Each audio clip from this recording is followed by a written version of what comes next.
everyone. I will be discussing the stages of conversion paths. So first is awareness. Customer learns about the brand. So the awareness is kanang nakita sa mga tao nabalaan ang brand sa product kay nakita nila ang ads, social media or sa TV or recommendation. So next is interest. So sa interest, kung ang customer na-interest sa product, okay, nag-visit sila sa websites or page para makita ang product details. So next is consideration. Customers compares options. So ang customer gina-compare nila ang brand sa laing options like checking prices and reviews para kung mag-decision sila, dito na sila mag-purchase. So next is conversion. Customer makes a purchase. So kung mag-decide na ang customer na mag-purchase sa product, so nanay successful sales. The next topic is importance of conversion paths. So helps understand customer behavior. So for example, ang business nakita nila ang customer nga daghang nag-visit sa websites kay nakita nila ang social media ads.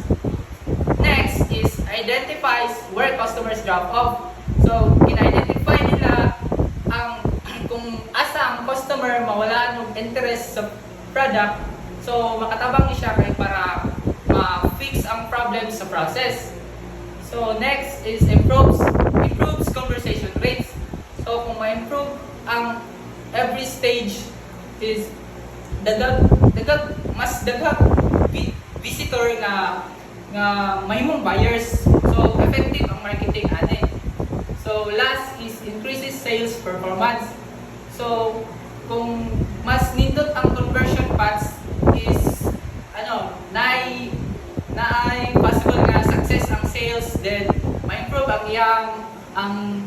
ang business revenue. So the next topic is measures how profitable an investment is. So ginapakita sa ROI kung naka-earn ba ka sa kwarta na imong gibutang sa business or project. So next is compares profit gain to cost invested. So ginakumpara niya ang imong na-earn nga money o ginakumpara niya ang imong nagastos. So next is use to evaluate marketing and business efforts. So ginagamit ang ROI sa business kay para makita kung unsa ang investments and campaigns kung ang naay pinakanindot nga returns. So the next topic is ROI formula.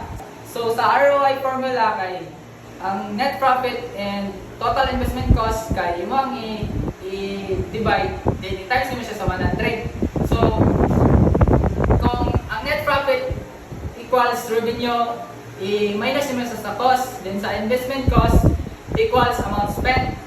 So the next topic is ROI example.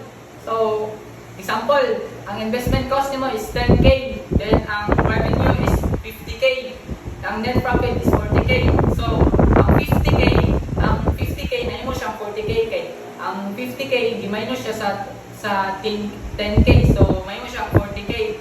So para makuha ang ROI niya is ang 40k is imo ang i-divide siya sa 10k, so may mo siyang 4.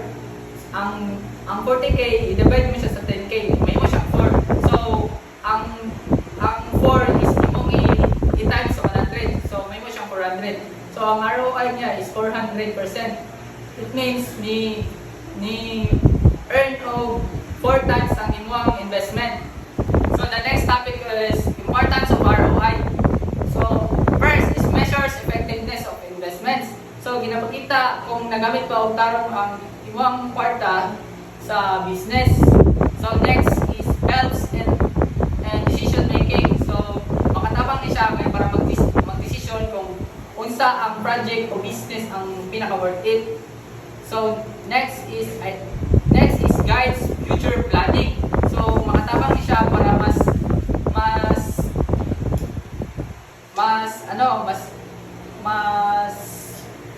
stable ang planning sa sunod nga investment sa project or sa business. So the next topic is limitations of ROI. So naay limitations ang ROI kay kadalasan nakapokus lang siya sa short-term results and dili siya ma-measure dili ma-measure ang brand value o customer satisfaction. Kaya mas indot gamiton ni kauban ang metrics para mas kompleto ang evaluation sa performance sa investment. The last one is conclusion. So sa conclusion is ang pag-engage sa customer is makatabang siya para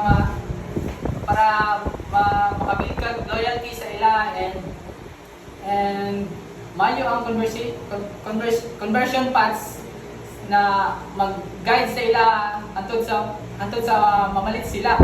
And then ang ROI is naga-measure siya o nagapakita kung successful ba ang business, and pag imo ni siyang i-gather tanan strategies is mas matabangan siya o ma-improve ang negosyo or business.